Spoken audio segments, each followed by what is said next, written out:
Chapter 1. A Dream Becomes Reality. In the year 1909, the city of Belfast was alive with excitement.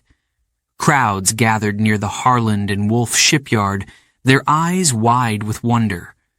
Something extraordinary was happening. A ship like no other was being built. It would be the largest, the strongest, and the most beautiful ship the world had ever seen. Its name was Titanic. Thousands of workers came to the shipyard every day. They carried their tools and climbed the scaffolding. Hammers rang and sparks flew as metal plates were welded together. The work was hard. The days were long. But the workers were proud. They were building something great. Something that would be remembered forever. Titanic was no ordinary ship. It was a masterpiece. At over 269 meters long, it was larger than any other ship afloat. It was built to carry more than 2,000 passengers across the Atlantic Ocean. The ship's designers called it unsinkable. They believed nothing could bring it down. Inside, Titanic was even more amazing. The first-class cabins were like rooms in a palace. They had soft carpets, shining mirrors, and golden light fixtures. There was a grand staircase with a glass dome that let sunlight pour in. The dining room could seat hundreds of guests at once. There were libraries, swimming pools, and even a gym.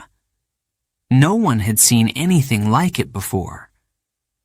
For the workers, building Titanic was a great challenge. Each piece had to fit perfectly.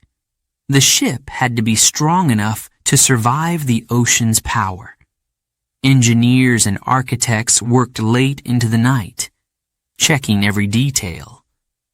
But they also dreamed. They dreamed of the day the Titanic would sail. They believed it would change the world. Yet, there were whispers in the shipyard. Some workers said the Titanic was too big, too heavy. They worried about the iceberg warnings that sailors often spoke of. Others laughed and said, "Nothing can sink this ship." Confidence filled the air. But behind that confidence, there was a quiet fear. A fear that no one dared to speak out loud. The Titanic grew taller and taller. By 1911, the hull was complete. It shone like a giant steel mountain. Thousands of people gathered to watch as it was launched into the water for the first time. The crowd cheered and waved as the ship slid into the River Lagan. The ship of dreams, they called it. It was a ship meant for kings and queens, for the rich and powerful. But it was also a ship for dreamers, for people looking for a new life in America. In the months that followed, workers finished the ship's interior. Painters decorated the walls with fine patterns. Carpenters built furniture that looked like it belonged in a castle. Every detail was perfect. Every piece shone with luxury. But not everyone working on the Titanic felt the same excitement. William, a young carpenter, often looked worried. He was proud of his work, but he couldn't shake the feeling that something wasn't right. One evening, as the sun set over Belfast, he stood on the deck and stared at the horizon. "She's beautiful," he whispered. "But is she too proud?"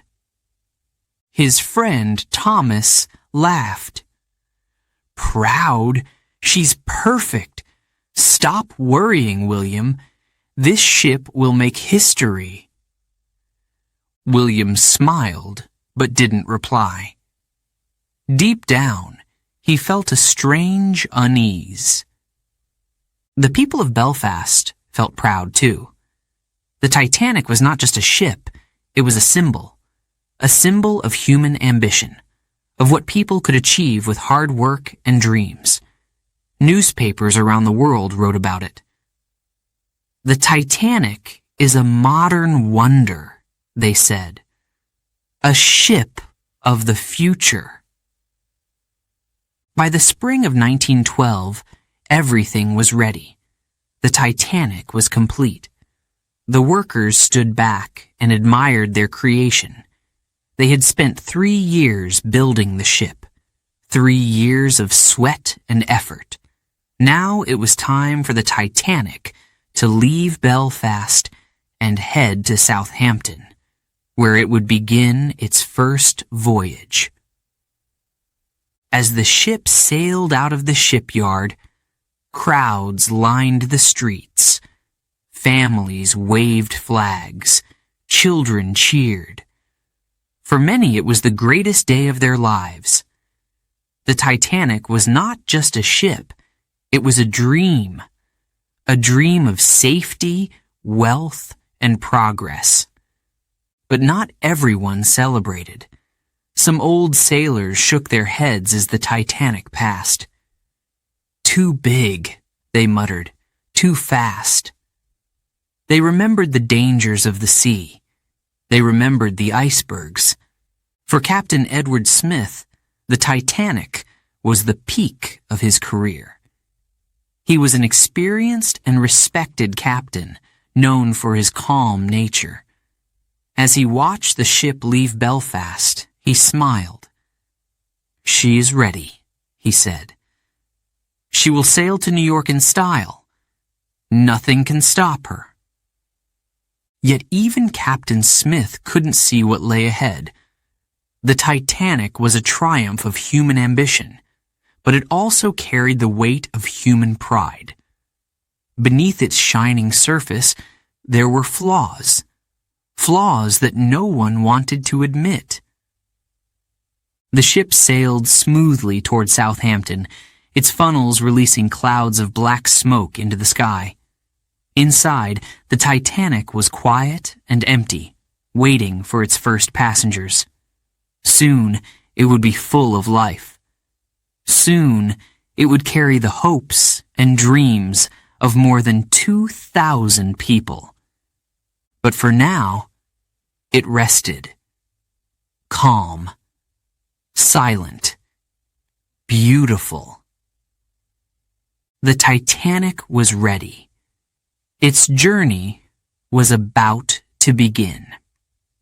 Chapter 2. The Floating Palace. It was 1912. At last, the Titanic was ready. The ship stood tall and proud at the dock in Southampton. Its 4 large funnels reached for the sky. The black and white hull gleamed in the sunlight. People stopped and stared. They had never seen anything so big, so beautiful. Excitement buzzed in the air. Passengers arrived, holding their tickets tightly. Porters carried heavy suitcases. Journalists took photos. The Titanic was the most famous ship in the world, and everyone wanted to see it. The rich passengers were the first to board. Men in fine suits and women in long dresses walked up the gangway. Their luggage was full of elegant clothes, jewelry, and even perfumes. Many of them smiled as they saw their first-class cabins. These were not just cabins. They were luxurious suites. Some had their own private decks. Others had bathtubs made of marble. The beds were soft, and the curtains were heavy and rich. "This is more beautiful than my own home," said Lady Margaret, a wealthy woman from London. She laughed as she opened her suitcase. "I might never want to leave." The centerpiece of the Titanic's luxury was the grand staircase. Its steps were polished wood, and its railing was decorated with gold. At the top was a large glass dome. Sunlight poured in, making the staircase shine. Passengers stopped to admire it. They took photographs and whispered, "This is the most beautiful ship in the world." But first class was not the only part of the Titanic. Down below, in third class, passengers had simpler cabins. These rooms were small and plain. Most had bunk beds and shared bathrooms.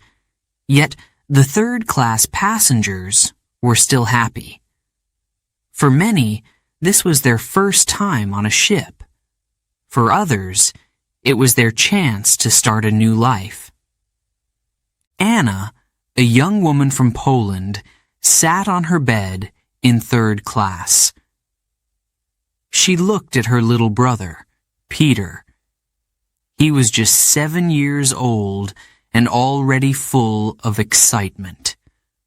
"We are going to America," Peter shouted. "We will have a big house, just like the rich people." Anna smiled and hugged him. "Maybe not a big house," she said softly, "but a better life." Around them, other families were talking, laughing, and making plans. Some were farmers hoping for new land. Others were workers looking for better jobs. They didn't have gold staircases or marble bathtubs, but they carried something more important: hope. The Titanic had everything a person could dream of. Its dining rooms were fit for kings and queens. The first-class dining room had long tables covered with white cloths. There were silver plates, crystal glasses, and tall candelabras. Waiters in white jackets stood ready to serve fine food, like oysters and roast duck. In third class, the food was simpler, but still good. Passengers ate hearty meals of bread, soup, and meat pies. For many, it was more than they were used to. The ship also had many modern wonders. There was a heated swimming pool, a gym with electric machines, and even a squash court. First-class passengers could relax in a Turkish bath or read in a quiet library. There were telephones and electric lights in every room. Some people said the Titanic was not just a ship. It was a floating palace. As passengers explored, the ship's crew worked hard. There were over 800 men and women on the staff. Some were engineers who kept the engines running. Others were stewards who cleaned rooms and served meals. The captain, Edward Smith, was calm and confident. He had been a sailor for over 40 years and knew the ocean well. Captain Smith stood on the bridge and looked out at the busy dock. "This is the finest ship I've ever commanded," he said. "Nothing can stop her." But not everyone shared the captain's confidence. Down in the boiler rooms, the stokers worked in the heat and noise. These men shoveled coal into the ship's massive engines. The work was backbreaking, and the air was thick with smoke. Some of them worried about the size of the ship. "If something goes wrong," one man muttered, "how will we fix it?" Still, the mood on board was cheerful. Families laughed as they walked along the decks. Children played games and waved at seagulls. The ship felt like a world of its own, full of life and promise. As evening fell, the Titanic prepared to leave Southampton. The sky turned pink and orange as the sun set. On the docks, people waved goodbye to their loved ones. Some smiled and shouted, "Safe journey." Others wiped tears from their eyes. Anna stood by the railing, holding Peter's hand. She waved at her uncle, who had come to see them off. "Goodbye," she called. "We will write to you from America." Nearby, Lady Margaret stood with her husband. She smiled and adjusted her hat.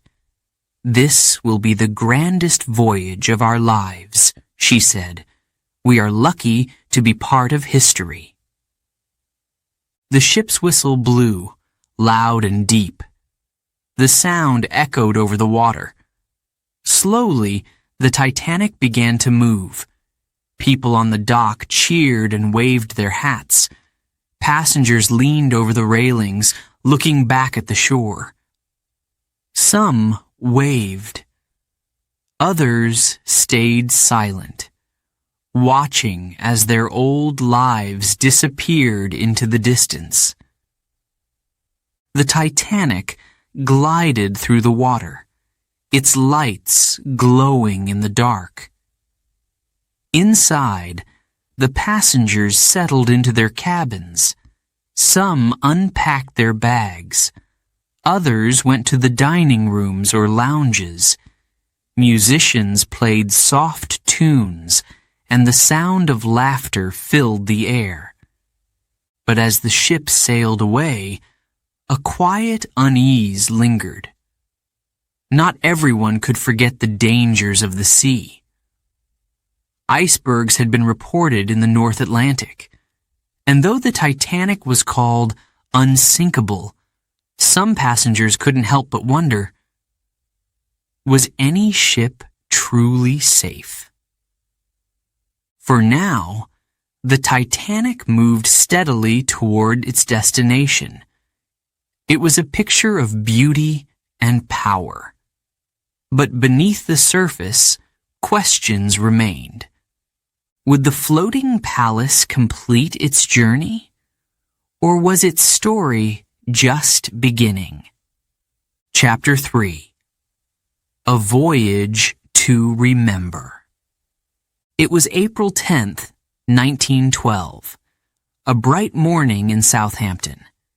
The Titanic stood at the dock, tall and majestic. Its 4 great funnels rose high into the sky. Smoke curled into the air. Crowds of people gathered to see the ship off. The excitement was electric. Passengers arrived early, carrying suitcases and boxes. Some wore fine clothes with shiny shoes and elegant hats. Others wore simple dresses or old coats. But everyone, rich or poor, had one thing in common. They were ready for a journey they would never forget. At 12 Rousseau p.m., the ship's whistle blew. It was deep and loud, like a roar. People on the dock waved and shouted. Some passengers leaned over the railings to wave back.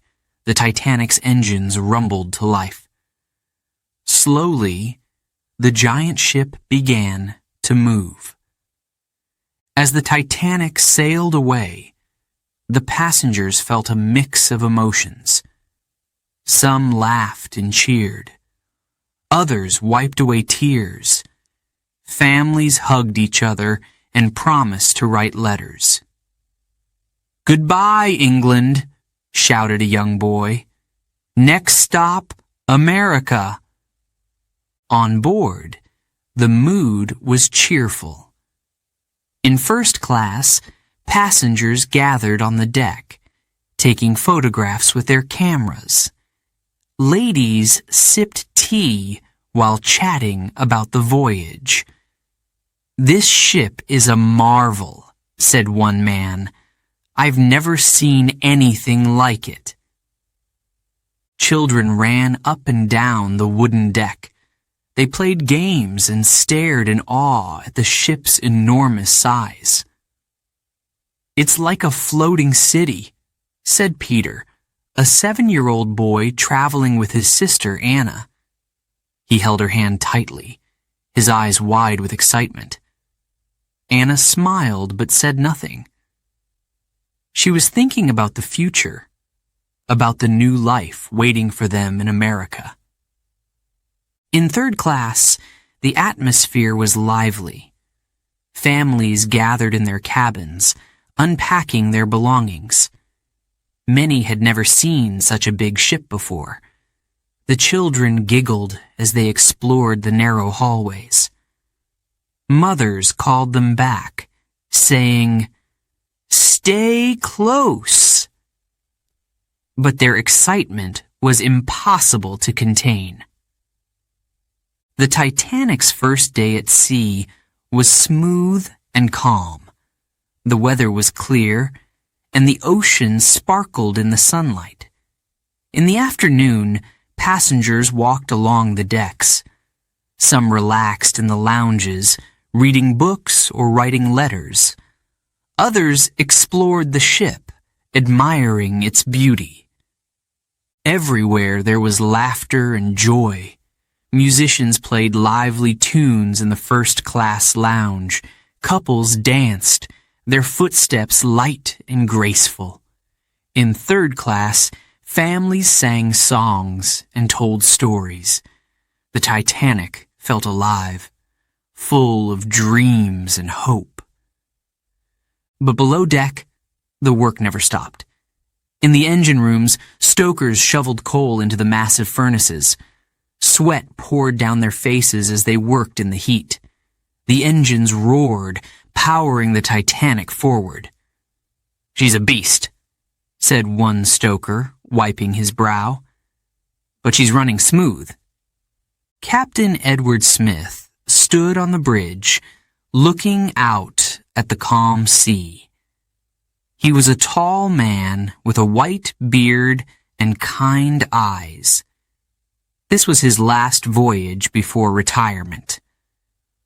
"A fine ship," he said to his officers, "the finest I've ever sailed." By evening, the ship was far from shore. The sky turned pink and orange as the sun set. Passengers gathered on deck to watch. Couples held hands, and children pointed at the horizon. "It's beautiful," whispered Anna, watching the sky turn dark. Peter yawned and leaned against her shoulder. "When will we see America?" he asked. "Soon," Anna replied softly. "Very soon." That night, the Titanic was filled with life. In the first-class dining room, passengers enjoyed a grand feast. Waiters served dishes like caviar, roast duck, and rich desserts. The room sparkled with chandeliers, and the air was filled with laughter. In third class, dinner was simpler, but just as enjoyable. Plates of stew and fresh bread were passed around. People shared stories of their lives and dreams. A young man named John played a fiddle, and soon the room was filled with music. But not everyone felt at ease. In the wireless room, Jack Phillips and Harold Bride worked late into the night. They sent messages from passengers to their families back home. The machine clicked and buzzed. Occasionally, they received warnings of ice ahead. Jack frowned and wrote them down. "More icebergs," he muttered. But the warnings didn't seem urgent. At midnight, the ship was quiet. Most passengers had gone to bed, their cabins dark and still. A few stayed awake, walking the deck under the stars. The ocean stretched out endlessly, black and calm. The Titanic sailed on, steady and strong. But far ahead, the Atlantic hid its secrets. Icebergs floated silently in the cold waters. They were massive and white, their edges sharp like glass. The sea around them was freezing, deadly. The Titanic was moving fast, unaware of what lay ahead. In her cabin, Anna lay awake, listening to Peter's soft breathing. She felt a mix of emotions, excitement, hope, and a little fear. The Titanic felt safe, like a fortress, but she couldn't stop a small voice in her mind that whispered, "What if something goes wrong?" For now, the ship moved forward, cutting through the water like a knife. The passengers slept peacefully, dreaming of the future. The Titanic was a marvel of human ambition, a symbol of progress. But even the strongest dreams can be fragile. The voyage continued. The sea was calm. The stars shone brightly in the sky. Everything seemed perfect.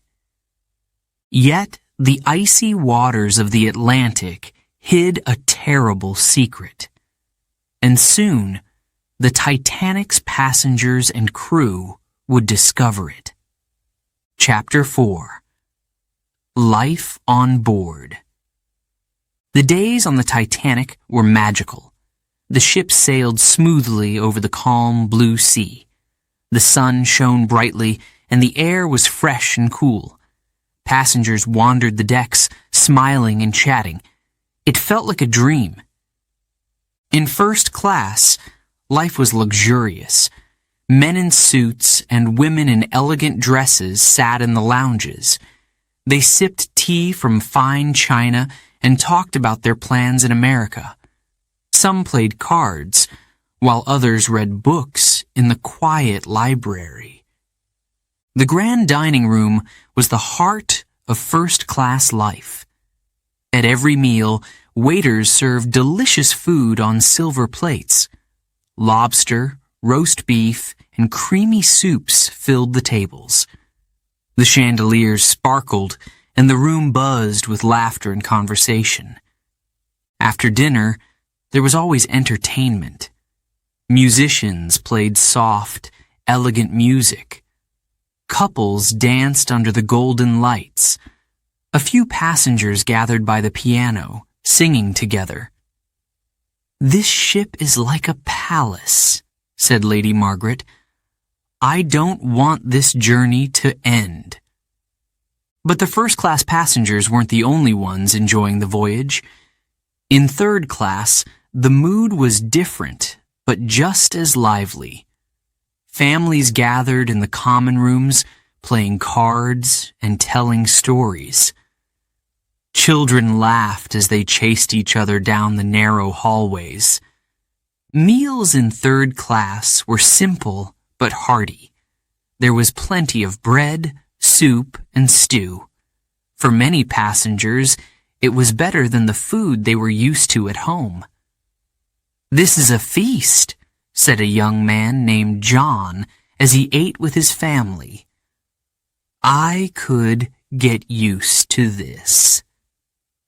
Anna and Peter spent most of their time exploring. They walked along the decks, looking out at the endless ocean. Peter liked to count the lifeboats hanging on the sides of the ship. "There are so many," he said. "Enough for everyone, right?" Anna hesitated, then nodded. "Yes, Peter, enough for everyone." She wasn't sure if it was true, but she didn't want to worry her little brother. The ship's crew worked hard to keep everything running smoothly. Stewards cleaned cabins, served meals, and helped passengers with their needs. Engineers and stokers kept the engines running, shoveling coal into the roaring furnaces. The captain and officers watched the ship's course carefully, checking maps and instruments. One evening, as the ship sailed under a blanket of stars, a strange warning arrived. In the wireless room, Jack Phillips and Harold Bride were busy sending messages for passengers. Suddenly, a sharp signal came through. Jack frowned as he read the words, "Ice ahead." He scribbled the message on a piece of paper and sent it to the bridge. The officers read it and exchanged uneasy glances. But the Titanic was traveling fast, and the sea seemed calm. "We'll keep an eye out," one officer said. Below deck, the stokers were working hard, as always. The heat from the furnaces was intense, and sweat dripped down their faces. One stoker, a man named Thomas, wiped his brow and muttered, "This ship is too big. If something happens, how will we stop it?" "Nothing will happen," said another. "She's unsinkable, remember?" Thomas didn't reply. He looked at the ceiling above him, thinking about the passengers sleeping peacefully in their cabins. He shook his head and returned to his work. The next day, life on the Titanic continued as usual. Passengers walked along the decks, enjoying the fresh sea breeze. Children played games, and couples sat together, watching the waves. The ship felt like its own little world, safe and separate from everything else. In first class, Lady Margaret was preparing for dinner. She stood in front of a large mirror, fixing her hair. "What a beautiful night," she said to her husband. "We're so lucky to be here." In third class, Anna helped Peter get ready for bed. He yawned and climbed into his small bunk. "Will we see America tomorrow?" he asked. "Not yet," Anna said with a smile. "But soon. Now go to sleep." Peter closed his eyes, and Anna sat by the window. She looked out at the dark ocean, feeling a mix of excitement and unease.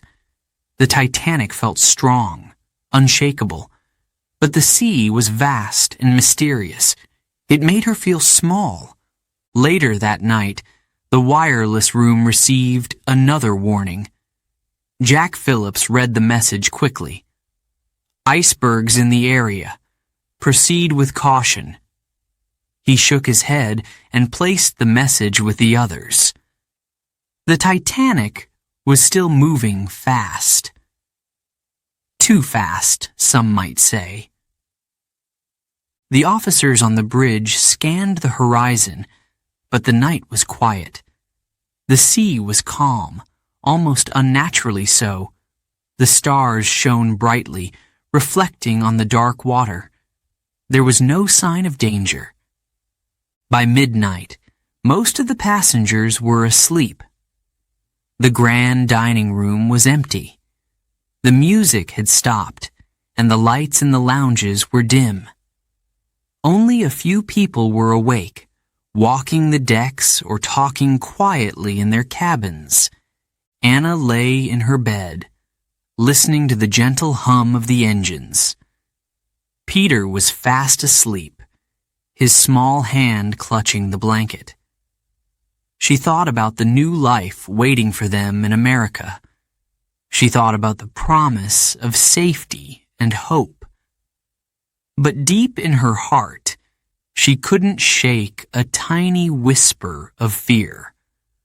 What if something goes wrong? The Titanic sailed on, cutting through the black ocean. Its lights glowed softly in the night. The passengers and crew trusted the ship completely. It was strong, it was modern, it was unsinkable. But the icy waters of the Atlantic were full of secrets, and the Titanic was heading straight toward one of them. Chapter 5. A Cold, Quiet Night. It was April 14th, 1912. The Titanic sailed smoothly through the Atlantic. The night was cold, but the sea was calm. The stars above were bright and clear. The ship's lights glowed softly like a floating city in the dark. Captain Edward Smith stood on the bridge. He watched the horizon and took a deep breath. This was his last voyage before retirement. Everything seemed perfect. The ship was steady and the ocean was quiet. He felt proud of the Titanic. It was the finest ship he had ever commanded. Below the bridge, passengers were settling in for the night. Some stayed awake, enjoying the cool breeze on the deck. A few women wrapped themselves in blankets as they watched the stars. Couples walked hand in hand, whispering about their future in America. The mood was peaceful. In third class, families prepared for bed. Children snuggled under warm blankets. Mothers tucked them in, their voices soft and comforting. Anna sat by the window in her small cabin.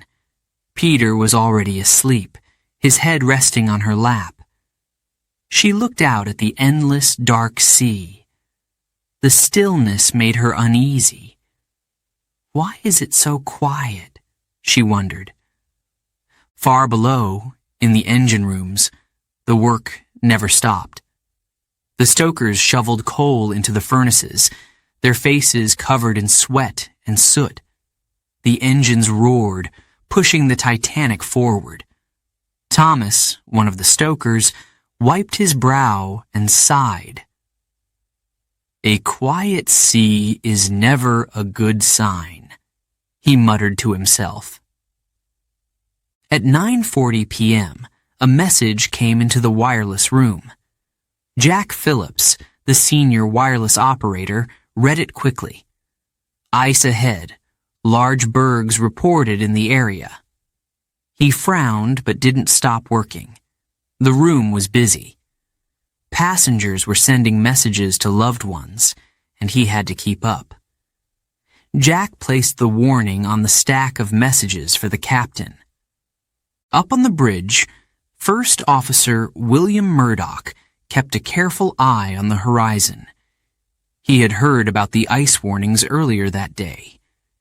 The air was unusually cold, too cold. He glanced at the temperature gauge and shook his head. Ice is near, he thought. But where? At 10:30 p.m., another warning came in. This one was more urgent. We are surrounded by ice, it read. The wireless operator on the nearby ship, Californian, tried to warn the Titanic, but Jack Phillips, busy with passenger messages, brushed it off. I'm too busy, he said, frustrated. The warning was never delivered to the bridge. The Titanic sailed on, unaware of what lay ahead. Its speed remained high, over 22 knots. Captain Smith wanted to impress the world by arriving in New York early. The ship was built to be fast, and he trusted it completely. By 11:30 p.m., the temperature had dropped even more. The deck was freezing, and frost covered the railings. A few passengers still walked outside, but most had gone to bed.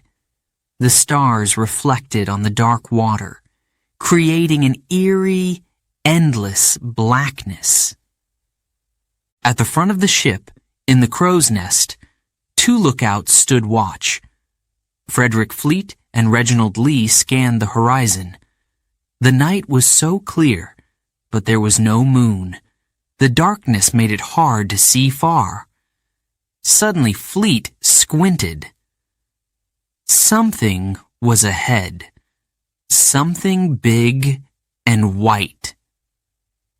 At 11:40 p.m., Fleet rang the warning bell 3 times. "Iceberg right ahead," he shouted. His voice echoed through the cold air. The message reached the bridge instantly. First Officer Murdoch acted fast. "Hard to starboard," he ordered. The ship began to turn, but it was too big, too heavy. It couldn't move quickly enough. The iceberg loomed closer. It was silent and massive, like a ghost in the dark. The Titanic scraped along its side with a terrible sound. Metal groaned and twisted.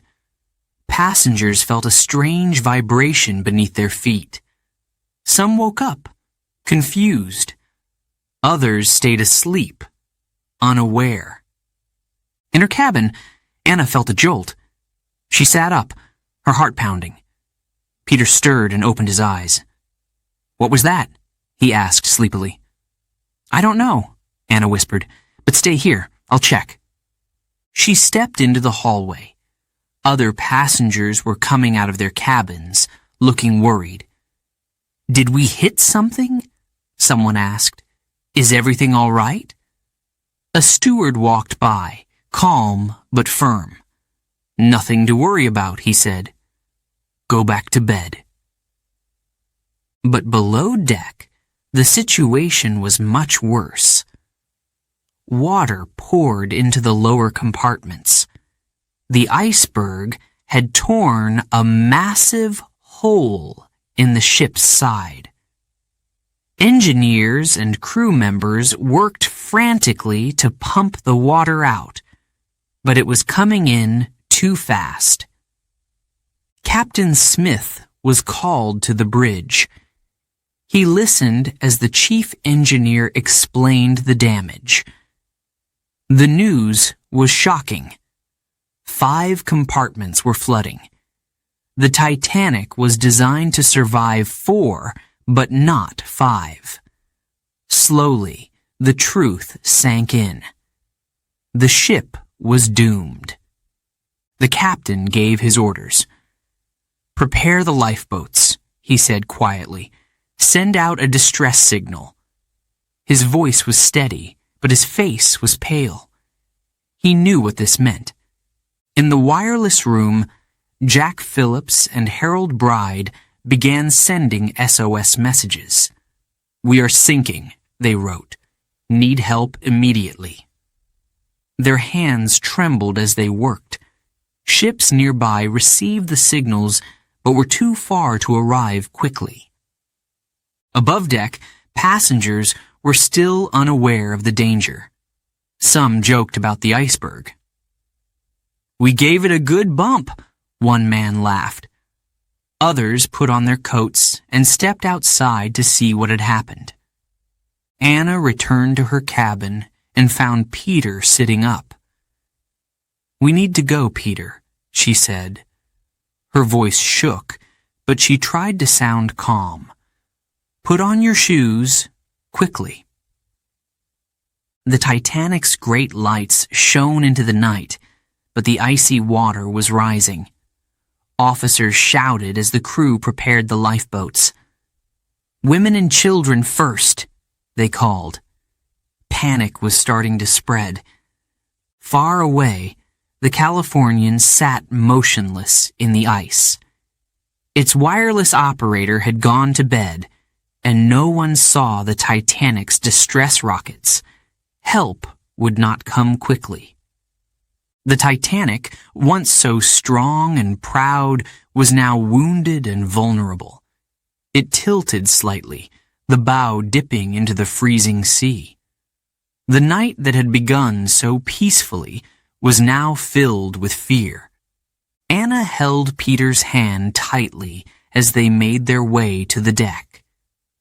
She looked up at the stars and whispered a silent prayer.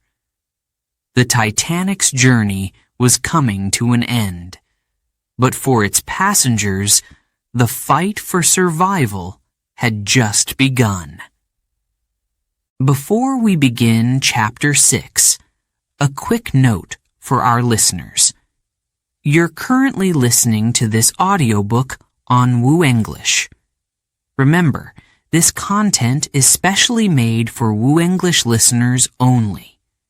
If you're hearing it on any other channel, it may be a violation of Woo English's rights. Please ensure you're tuned into the right source to fully enjoy and respect this audiobook journey. Now, let's continue the story. Chapter 6. The Iceberg. It was a cold, clear night on April 14th, 1912. The Titanic moved swiftly through the Atlantic. The sea was calm, and the stars shone brightly. Most passengers were asleep. Some stayed up, enjoying the quiet beauty of the night. In the crow's nest, high above the deck, 2 lookouts scanned the horizon. Frederick Fleet and Reginald Lee had been on watch for hours. They wore thick coats, but the icy wind still bit at their faces.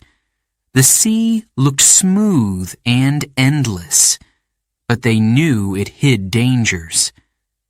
They had been warned about icebergs earlier that day. At 11:40 p.m., Fleet suddenly froze. He saw something ahead, something big. It was white and hard to see in the dark. His heart raced. He grabbed the bell and rang it 3 times, a warning. Then he picked up the phone and called the bridge. "Iceberg right ahead!" Fleet shouted. On the bridge, First Officer William Murdoch reacted immediately. "Hard to starboard," he ordered. The helmsman turned the wheel sharply. Murdoch pulled a lever to stop the engines. He hoped it would slow the ship. But the Titanic was massive. It couldn't turn quickly enough. Seconds passed like hours. The iceberg came closer and closer. The crew held their breath. Then, it happened. The iceberg scraped along the side of the Titanic with a terrible sound. It was a long, low grinding noise. Metal screeched as it tore apart. Passengers felt the vibration. Some woke up, startled. Others thought it was just the ship's engines. In the dining room, a few plates fell from the tables and shattered on the floor. A man sitting by the window frowned. "What was that?" he asked. His wife laughed nervously. "Probably nothing," she said. But it wasn't nothing. The iceberg had ripped a massive hole in the ship's hull. Water rushed into the lower compartments. It came fast and cold, flooding the spaces where the crew slept and worked. In the boiler rooms, the stokers shouted in alarm. They grabbed their tools and ran as the freezing water chased them. Thomas, a stoker, stumbled as the water reached his feet. "Get out!" he yelled to the others. "She's taking in water fast." His voice echoed in the chaos. Above deck, most passengers still didn't know what had happened. Some were getting dressed, curious about the strange noise. Others stayed in their cabins, thinking it wasn't serious. A few stepped outside and noticed chunks of ice on the deck. They laughed and picked them up. In her cabin, Anna woke to the sound of voices in the hallway. Peter was already sitting up, rubbing his eyes. "What's going on?" he asked. "I don't know," Anna said, pulling on her coat. "Stay here. I'll find out." But as she opened the door, a steward walked by. "Put on your life jackets," he said firmly, "just in case." Anna's heart sank. Life jackets? That didn't sound good. On the bridge, Captain Edward Smith arrived. His face was pale. Murdoch explained what had happened. The iceberg, the crash, the water flooding the ship. Smith listened in silence. Then he turned to the engineer. "How bad is it?" the captain asked. The engineer shook his head. "5 compartments are flooding. She can't stay afloat." Smith's chest tightened. He knew what that meant. The Titanic, the unsinkable ship, was sinking. "Prepare the lifeboats," the captain ordered. His voice was calm, but his hands trembled. "Send out distress signals." In the wireless room, Jack Phillips and Harold Bride worked quickly. They tapped out messages, hoping other ships would hear them. "SOS, we are sinking. Need help immediately." Their hands moved fast, but they knew time was running out. On the lower decks, the situation was growing worse. Water poured in, cold and relentless. Crew members shouted as they tried to help passengers. Some people panicked, running toward the stairs. Others stood frozen, unsure of what to do. Anna helped Peter into his coat and boots. She tied a life jacket around his small body. "Are we going swimming?" Peter asked, confused. "No, Peter," Anna said softly. "We're going outside. Hold my hand and don't let go." They joined the crowd moving toward the deck. People whispered to each other, their faces filled with fear. Some held children. Others clutched small bags, trying to save their most precious belongings. When they reached the deck, the cold air hit them like a slap. Anna shivered and held Peter close. Officers were shouting. "Women and children first," they called. "Get to the lifeboats." Lifeboats hung along the sides of the ship. Crew members worked quickly to lower them into the water, but there weren't enough. The Titanic carried over 2,000 people, and the lifeboats could only hold about half. Lady Margaret, dressed in a fur coat, stood near one of the lifeboats. She clung to her husband's arm. "I won't leave without you," she said firmly. "You must go," he replied. "I'll be fine. They'll send more boats." Tears filled her eyes as a crew member helped her into the lifeboat. She looked up at her husband one last time. "Promise me you'll follow," she whispered. "I promise," he said, but they both knew it wasn't true. The Titanic began to tilt slightly. The bow dipped lower into the water. Passengers felt the change and gasped. Some began to cry. Others shouted for help. Anna and Peter moved toward a lifeboat. A crew member stopped them. "Women and children only," he said, lifting Peter into the boat. Anna hesitated. "I can't leave him," she said. "You have to," the man replied. "There's no time." Peter reached for her, his eyes wide with fear. "Anna, don't let go." "I'll find another boat," she said, her voice breaking. "I promise."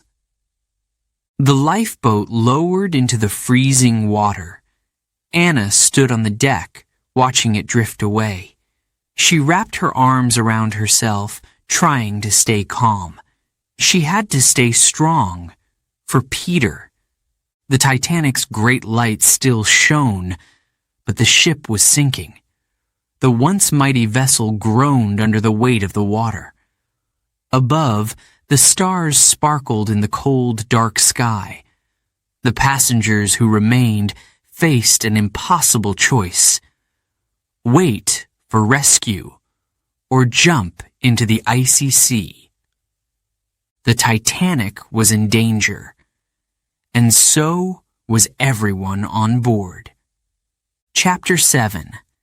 Panic and Courage. The Titanic tilted slightly in the freezing Atlantic waters. The truth was clear now. The ship was sinking. Captain Smith stood on the bridge, his face pale. The crew looked to him for orders. He raised his hand and spoke firmly. Prepare the lifeboats. Women and children first. The crew spread across the decks, shouting the captain's orders. Lifeboats are ready! Women and children first! Passengers began to gather. Some looked calm, holding on to hope. Others whispered nervously. A few panicked, their eyes wide with fear. The lifeboats were lowered one by one. The crew worked quickly, but it wasn't easy. The ropes were heavy, and the ship was still moving. On the deck, officers helped women and children into the small boats. Mothers kissed their husbands goodbye. Children cried, reaching for fathers who couldn't join them. Anna stood near the edge of the deck, watching Peter's lifeboat drift further into the dark sea. Her heart felt heavy, but she knew she couldn't give up. I'll find another boat, she whispered to herself. She turned and moved through the crowd, searching for a way to survive. Nearby, Lady Margaret was being helped into a lifeboat. Tears streamed down her face. Please, she begged the officer, let my husband come with me. I'm sorry, ma'am, he replied. Women and children only. Her husband stood behind her, his hand resting on her shoulder. Go, he said softly. You must. I can't, she cried. But the officer lifted her gently into the boat. She reached out for her husband, but the lifeboat began to lower. I love you, she shouted. I love you too, he called back, his voice breaking. The ship tilted further, and the panic grew. Passengers scrambled to find loved ones. A young man shouted for his wife, his voice filled with desperation. A mother held her baby tightly, refusing to let go. Friends and families were separated in the chaos. But amidst the fear, there were moments of bravery. The crew worked tirelessly, even though they knew the danger. Some stewards knocked on cabin doors, waking passengers and guiding them to safety. Others helped people into life jackets, staying calm in the face of terror. The band, led by Wallace Hartley, gathered on the deck. They began to play music. Their instruments filled the cold air with calm, gentle sounds. Passengers stopped to listen. Some cried, touched by the beauty of the music. Others felt comforted, even if only for a moment. Anna found herself near one of the last lifeboats. An officer stood by, shouting instructions. The boat was almost full. Anna stepped forward, but the officer raised his hand. No more room, he said. Next boat. Anna's heart sank. The lifeboat began to lower, and she watched it disappear into the dark waters. She felt lost, unsure of what to do next. The ship's lights still shone brightly, but the icy sea was rising fast. On the other side of the deck, a group of men worked to free a collapsible lifeboat. It was stuck, and the ropes wouldn't budge. Thomas, the stoker, was among them. His hands were rough and blistered from years of work, but he didn't stop. "Come on," he shouted. "We need to get this boat down." Another man joined them. He wore a fine suit, but rolled up his sleeves to help. Together, they pulled at the ropes. The lifeboat finally came loose, and they cheered. Women and children climbed in quickly. Thomas stayed behind, waving them off. "Save yourselves," he said. He knew there wouldn't be a place for him. The Titanic's bow dipped lower, and the ship tilted more sharply. People began to fall. Some slid across the deck, screaming. Others held onto railings, their knuckles white with fear. The crew tried to keep order, but the panic was too great. In the wireless room, Jack Phillips and Harold Bride continued to send distress signals. SOS, SOS, Titanic sinking, need help immediately. Their hands shook, but they didn't stop. Nearby, an officer entered the room. "You've done enough," he said. "Save yourselves?" Jack shook his head. "Not yet." He kept tapping the message, hoping someone would hear. Anna moved toward another lifeboat. This one was almost full. She saw a young mother struggling to climb in. Her child clung to her neck, crying. Anna stepped forward and helped them. "Hold on tight," she said, as the officer pulled them into the boat. The officer turned to Anna. "You too," he said, holding out his hand. But Anna shook her head. "Not yet," she said. "I need to find my brother." The officer hesitated, then nodded. The lifeboat lowered, leaving Anna behind. She stood on the deck, her breath visible in the icy air. She felt alone, but she wasn't ready to give up. The band played on, their music steady and calm. One of the musicians looked at Wallace Hartley. "Should we go?" he asked quietly. Wallace shook his head. "No, we'll stay." He raised his violin and began to play "Nearer, My God, to Thee." The others joined him. Their music floated over the chaos, a beacon of peace in the storm. Passengers gathered near the stern, the only part of the ship still above water. Anna was among them. She clung to the railing, her eyes scanning the crowd. She hoped to see Peter, even though she knew he was far away in a lifeboat. The Titanic groaned as the weight of the water pulled it down. The deck tilted sharply, and people screamed. Some jumped into the freezing sea, hoping to survive. Others held on to railings, praying for a miracle. Amidst the fear, there were acts of kindness. A man took off his coat and gave it to a shivering woman. An officer helped an elderly couple climb to higher ground. Even in the face of death, some people chose courage over fear. Anna closed her eyes and whispered a prayer. The ship's lights flickered, then went out. Darkness surrounded her. The Titanic's journey was ending, but her fight for survival was just beginning. Chapter 8. Personal Stories. The Titanic was sinking and time was running out. Amidst the chaos, passengers faced impossible choices. Every person had a story, and on this terrible night, those stories became unforgettable.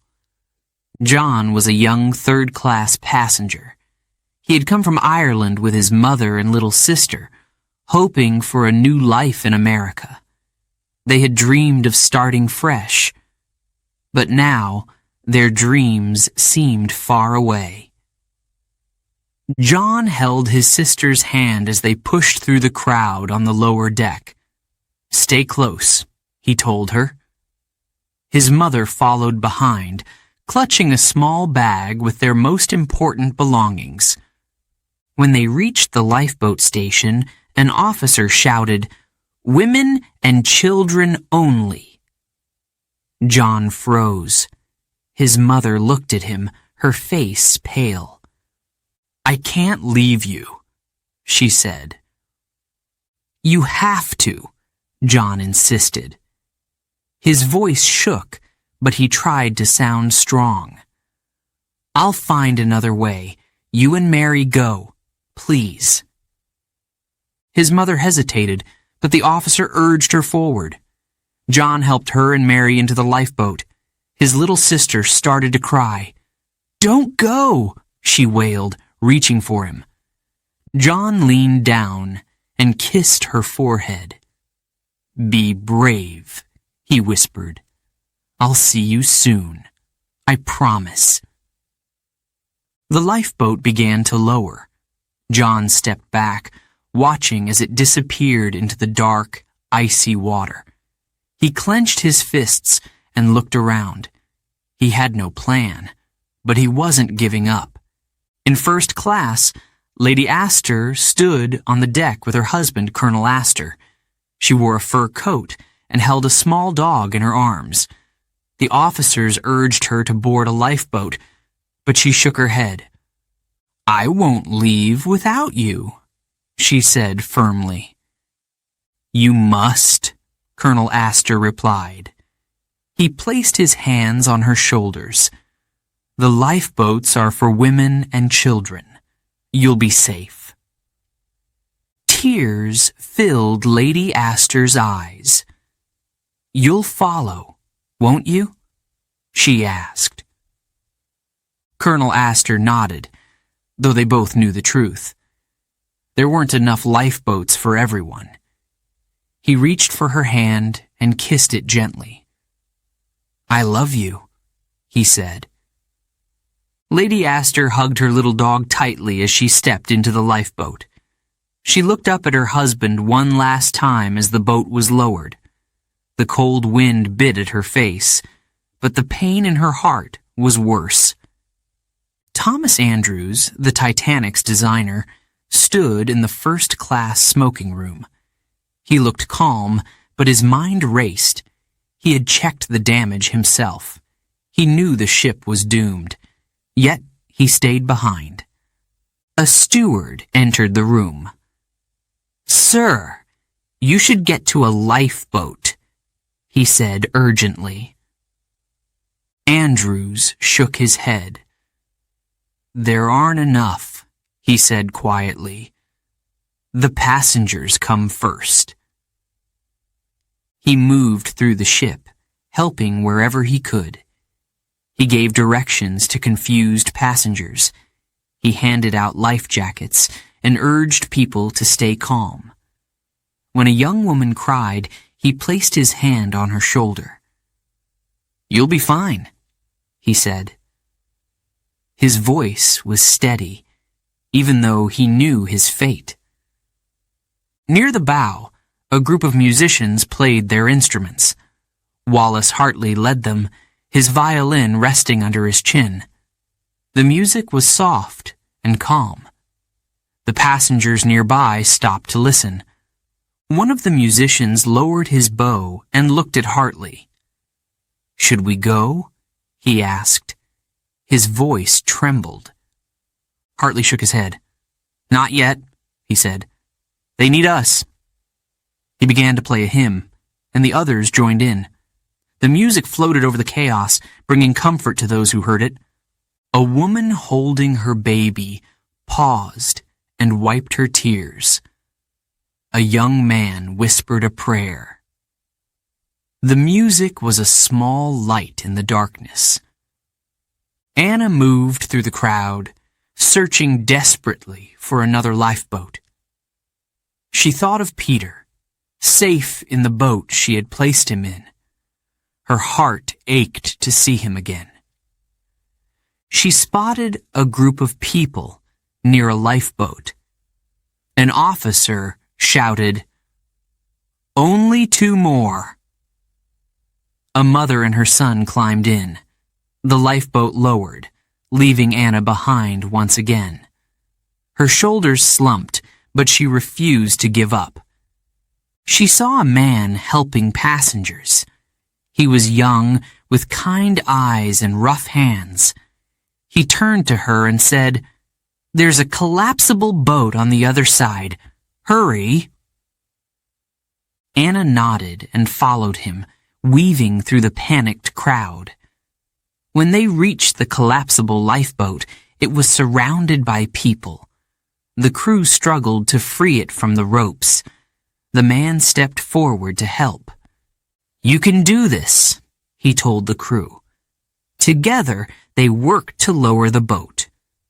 When it was ready, he turned to Anna. "You go first." "What about you?" she asked. "I'll wait for another," he said. "Go." Anna climbed into the boat. As it lowered into the sea, she looked up at him. "Thank you," she said softly. John wandered the deck, looking for another way to survive. He saw people jumping into the water, their faces pale with fear. The icy sea was a death sentence for most. He turned away, unwilling to give up hope.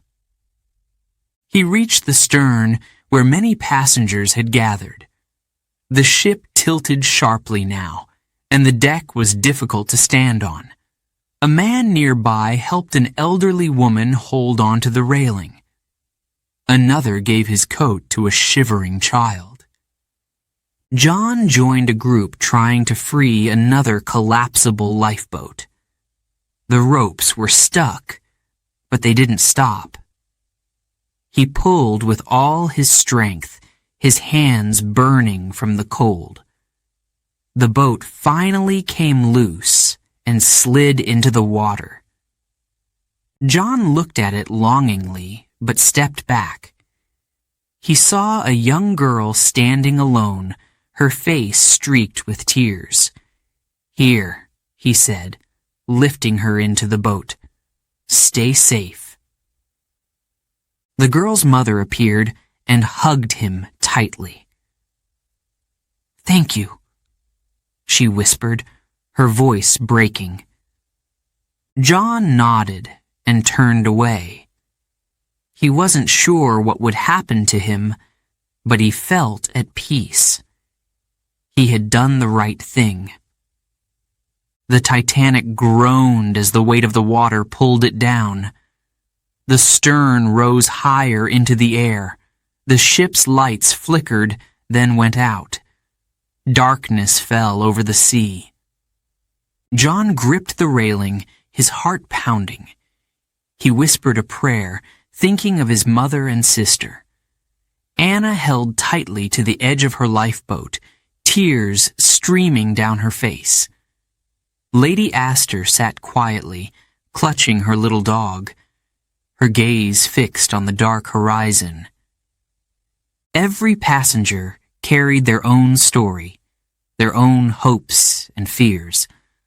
On that cold, quiet night, those stories became part of history. Chapter 9. The Titanic's Final Moments. The Titanic was dying. The ship that once seemed so strong was now sinking into the icy Atlantic. The bow, the front of the ship, sank deeper into the water. The stern, the back, lifted high into the air. The ship groaned and creaked under the enormous pressure. People clung to the railings, their faces pale with fear.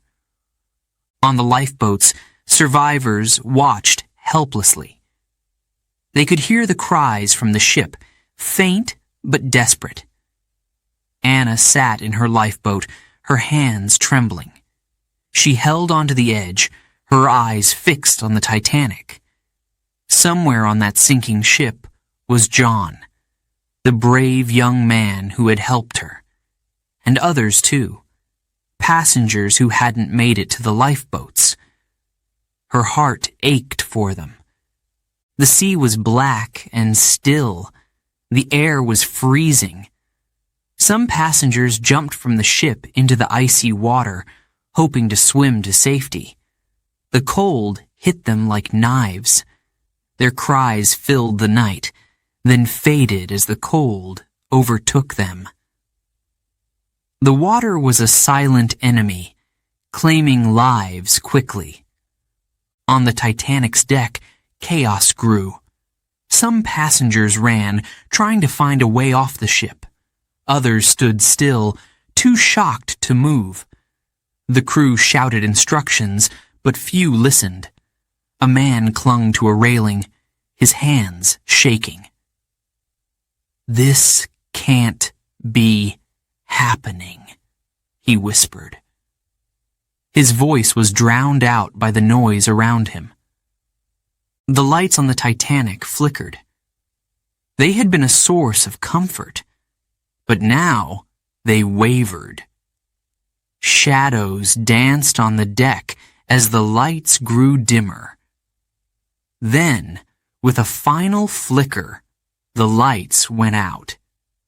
Darkness fell over the ship. The band had stopped playing. Wallace Hartley and the musicians stood silently, their instruments in their hands. They had done their best to bring comfort, but now there was nothing left to do. Wallace looked at his violin and closed his eyes. He had played for the passengers until the very end.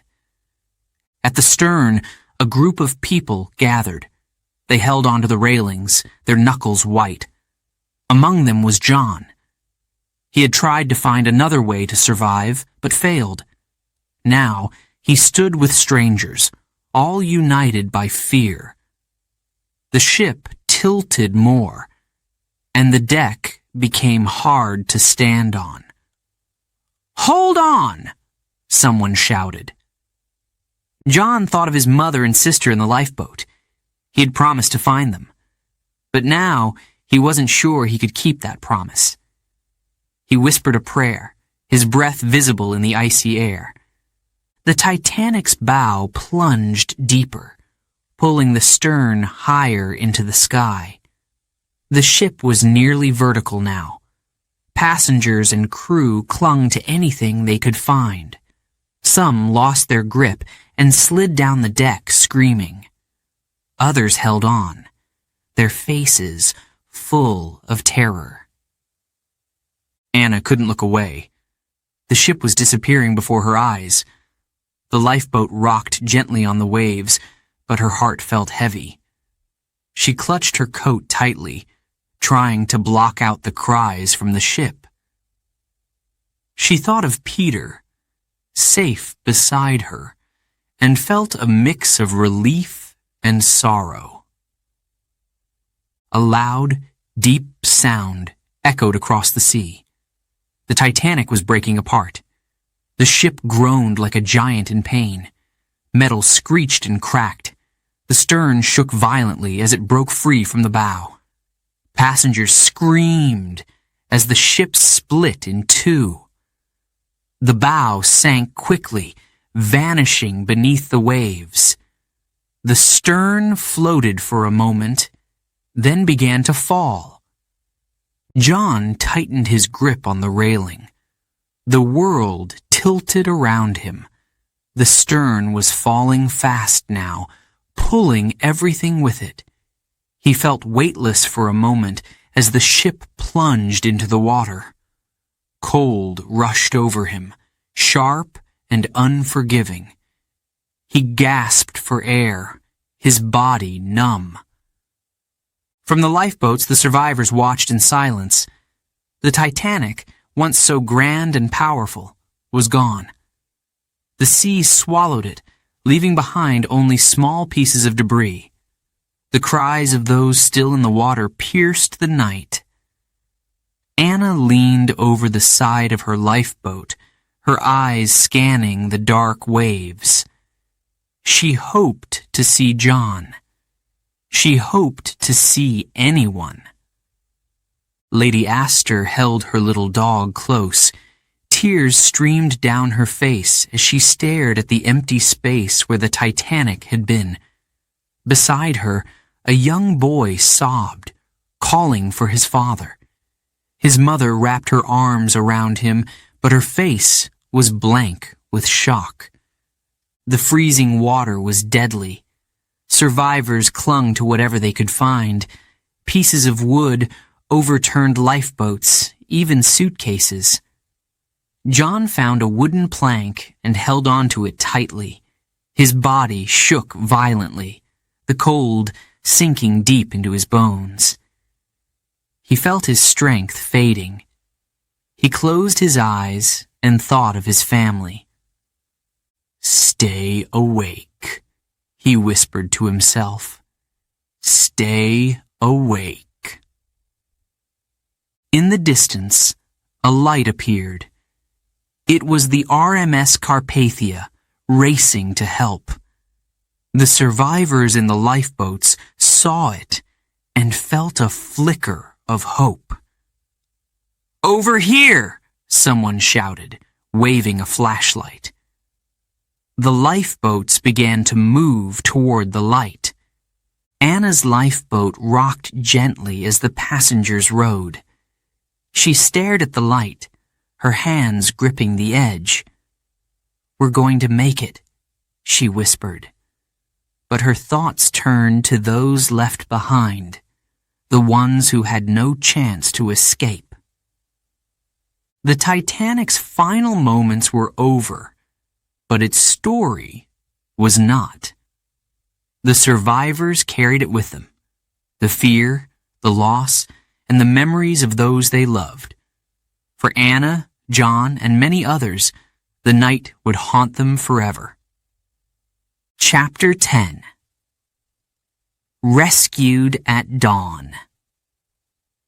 The cold night felt endless. The survivors in the lifeboats sat in silence, their bodies shaking. The icy wind bit at their faces, and their clothes were soaked with freezing water. Some held hands, trying to comfort one another.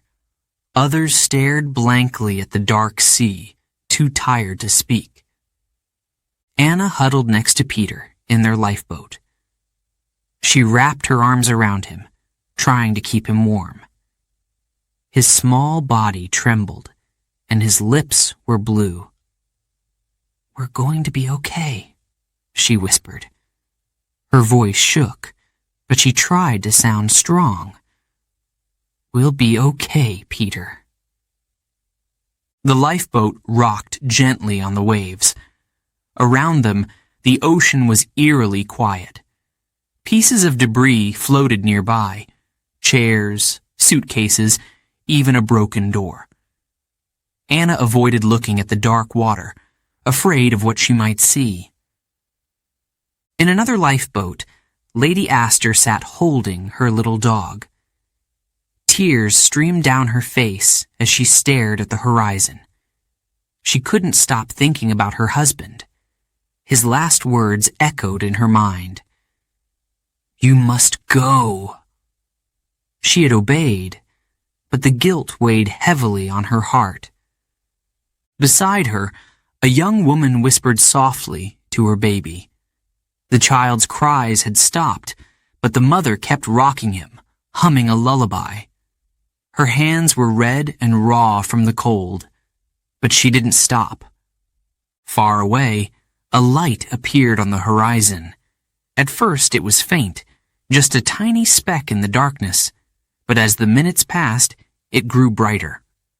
One of the survivors shouted, "A ship! There's a ship!" Heads turned toward the light. The lifeboats came alive with whispers of hope.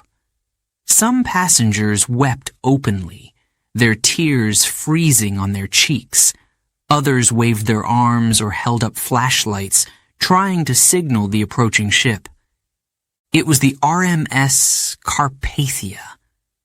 The small rescue ship had received the Titanic's distress call and had sailed through icy waters to help. Its crew worked quickly, preparing blankets, food, and warm drinks for the survivors. The first lifeboat reached the Carpathia as dawn began to break. The sky turned a soft gray, and the sun's faint light revealed the frozen faces of the survivors. Crew members leaned over the side of the ship, helping people aboard. Anna's lifeboat was next. She gripped Peter's hand tightly as they approached the Carpathia. A crew member reached down and lifted Peter into his arms. Anna followed, her legs shaking as she stepped onto the deck. The warmth of the ship hit her like a wave, and she almost collapsed. "Are you all right?" a kind voice asked. Anna nodded, though tears filled her eyes. The crew wrapped blankets around her and Peter. A woman offered Anna a cup of hot tea. The warmth spread through her hands, but her heart still felt cold. John was among the last to reach the Carpathia. He clung to a wooden plank in the freezing water, too weak to climb into a lifeboat. A crew member spotted him and threw down a rope. "Hold on!" the man shouted. With the last of his strength, John grabbed the rope. The crew pulled him aboard, wrapping him in blankets. In his arms, he held a small baby. The child was not his, but he had found her floating on a piece of debris. He had promised himself he would save her. A nurse rushed over and took the baby from John's arms. "You're a hero," she said softly. John shook his head. "I just did what I could," he whispered. On the deck of the Carpathia, survivors huddled together.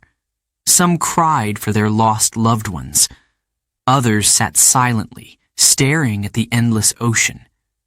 A man held his head in his hands, whispering a prayer. A young woman leaned against the railing, her shoulders shaking with sobs. Lady Astor stood by the rail, looking out at the sea. She clutched her dog tightly, her eyes scanning the horizon. She hoped, foolishly, to see her husband's face among the survivors, but she knew he was gone. Her heart ached with loss. Inside the ship, the crew worked tirelessly. They handed out warm drinks and dry clothes. Doctors treated frostbite and hypothermia. A young boy cried as a nurse bandaged his frozen fingers. "Will they be okay?" he asked. The nurse nodded, though her own hands trembled. Anna sat on a bench, holding Peter close. He had fallen asleep, his small body finally warm. She stroked his hair and whispered, "We made it, Peter. We're safe now." But her thoughts turned to those who hadn't made it, the friends she had met in third class, the kind strangers who had helped her. She wondered about John and hoped he was alive. As the Carpathia sailed toward New York, the survivors began to share their stories. Some spoke of the chaos on the Titanic's deck. Others described the freezing water and the terrifying wait for rescue. Their voices were heavy with emotion, their faces lined with grief. John sat quietly, listening to the others. The baby he had saved was safe now, sleeping in the arms of a nurse. He thought of his mother and sister. He had kept his promise to survive, but he didn't know if they were alive. The uncertainty gnawed at him. The Carpathia reached New York days later. Crowds gathered at the dock, waiting anxiously for news. Journalists scribbled notes as the first survivors stepped off the ship. Family members searched the faces, hoping to see their loved ones. Anna and Peter walked down the gangway, their hands tightly clasped. A kind man from the ship's crew helped them into a waiting car. "You're safe now," he said gently. Anna nodded, though her eyes filled with tears. She didn't feel safe yet. Not completely. The Titanic was gone, but its story would never be forgotten. The survivors carried it with them, the fear, the loss, and the memories of those who had perished. They had witnessed both the best and worst of humanity. Acts of courage, moments of love, and the deep, silent grief of loss. For Anna, John, Lady Astor, and so many others, the night of April 15th, 1912, would stay with them forever. It had changed their lives. It had changed the world. Chapter 11. A World in Mourning. The world woke to shocking news on April 15th, 1912. The Titanic, the grandest ship ever built, was gone. The unsinkable ship had sunk to the bottom of the Atlantic. Over 1,500 lives were lost. The tragedy stunned everyone. In cities and towns across the world, people read the headlines with disbelief. "Titanic sinks!" the newspapers cried. Families gathered around, their hands shaking as they read the details. Some had loved ones on board. They prayed for their survival. Others wept openly, their worst fears confirmed. In New York, crowds gathered at the docks, waiting for the RMS Carpathia. Survivors stepped off the ship, their faces pale and their eyes hollow. Reporters surrounded them, asking questions. What happened?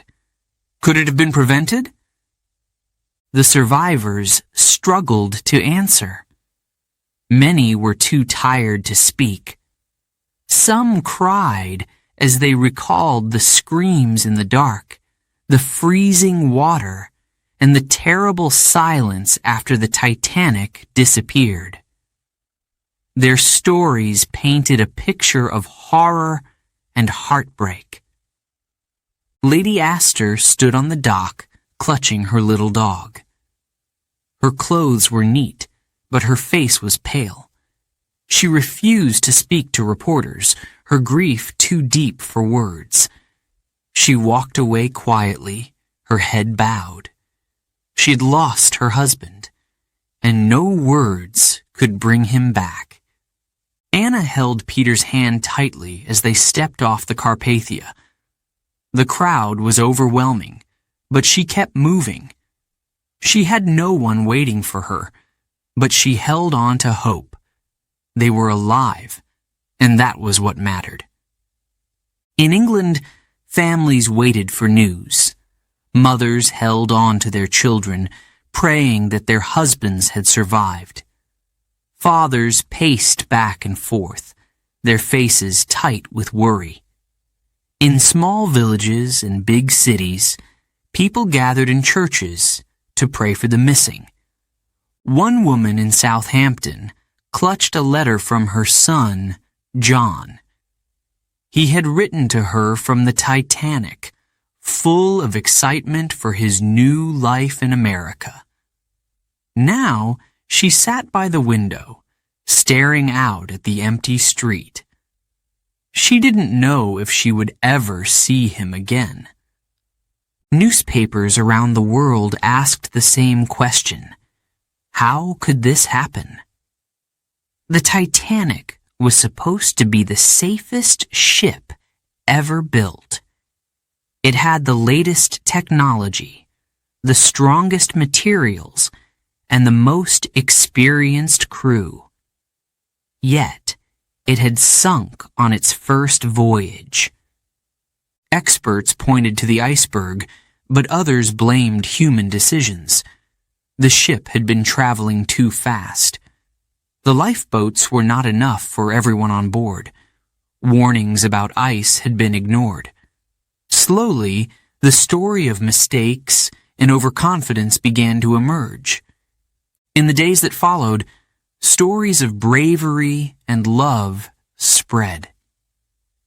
People spoke of the band that played until the end, of crew members who helped passengers, even as they knew they wouldn't survive, of parents who gave up their places in lifeboats to save their children. One story was about a young man named John. He had helped his mother and sister into a lifeboat before the ship sank. Later, he was found clinging to a piece of wood in the freezing water. He was alive, but many others were not. The sinking of the Titanic changed the world. It wasn't just a ship. It was a symbol of human ambition, of the belief that technology could conquer anything, even nature.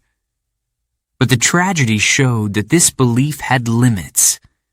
The sea was vast and powerful, and humans were still small. People questioned the choices that had been made. Why were there so few lifeboats? Why was the ship traveling so fast? Why had the warnings been ignored?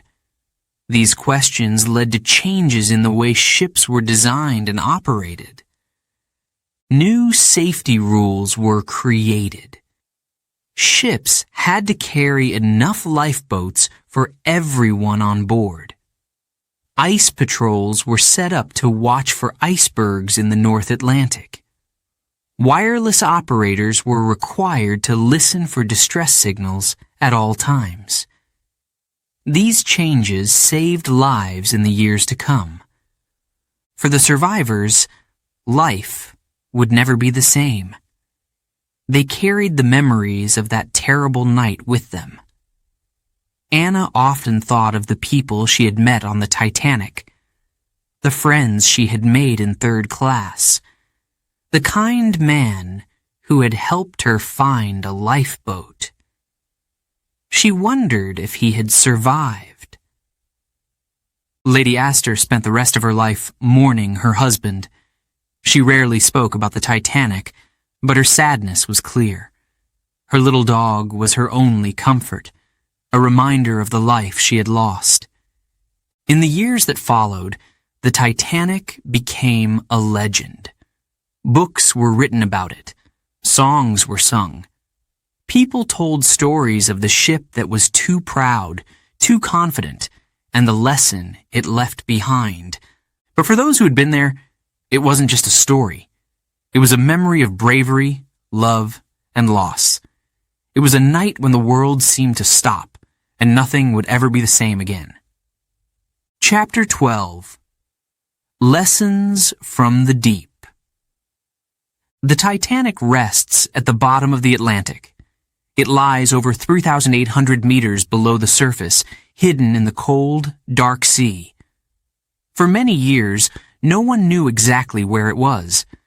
The ship that had once been full of life and dreams was now a silent wreck, a graveyard for over 1,500 souls. In 1985, a team of explorers found the Titanic. They used special technology to search the ocean floor. When they finally saw the ship through their cameras, the world held its breath. There it was, the Titanic. Broken in two, but still majestic. Its bow pointed into the seabed. Its stern lay shattered, surrounded by pieces of the past. Shoes, dishes, and even jewelry. The discovery brought both joy and sadness. People were excited to see the Titanic again, but they were also reminded of the tragedy. "It's more than a shipwreck," one explorer said. "It's a part of history, a story of bravery, love, and loss." The Titanic story has never been forgotten. For many, it is a symbol of human ambition. People had called it unsinkable. They believed they had built something that could not fail, but the iceberg proved them wrong. Nature was stronger. This story reminds us of human strength and weakness. It shows how brave people can be in the face of danger. It also shows the dangers of pride and overconfidence. The Titanic was a warning to the world. After the Titanic sank, the world changed. New safety rules were created to protect passengers on ships. Every ship had to carry enough lifeboats for everyone on board. Ice patrols began to watch the North Atlantic, warning ships about dangerous icebergs. Wireless operators were required to stay on duty at all times, listening for calls of distress. These changes saved countless lives. Every year, ships crossed the Atlantic safely because of the lessons learned from the Titanic. The tragedy inspired people to do better. The Titanic also became a story of bravery.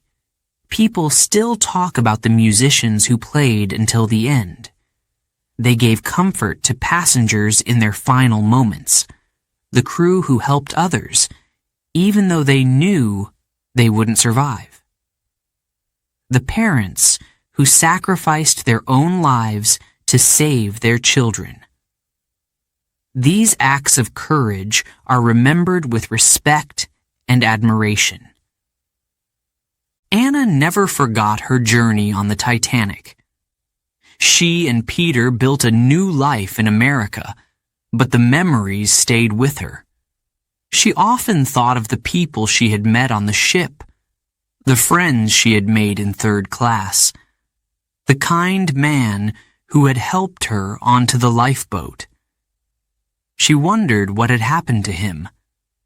She wondered if he had survived.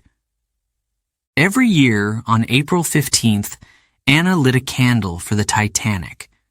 She told Peter stories about the ship, about its beauty, about its tragedy. "We must never forget," she said.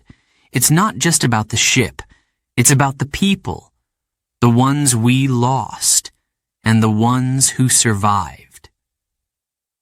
The discovery of the Titanic in 1985 brought new interest to the story. People wanted to learn more about the ship and the people who had been aboard. Books were written, films were made, museums displayed items from the Titanic, like plates, life jackets, and even letters.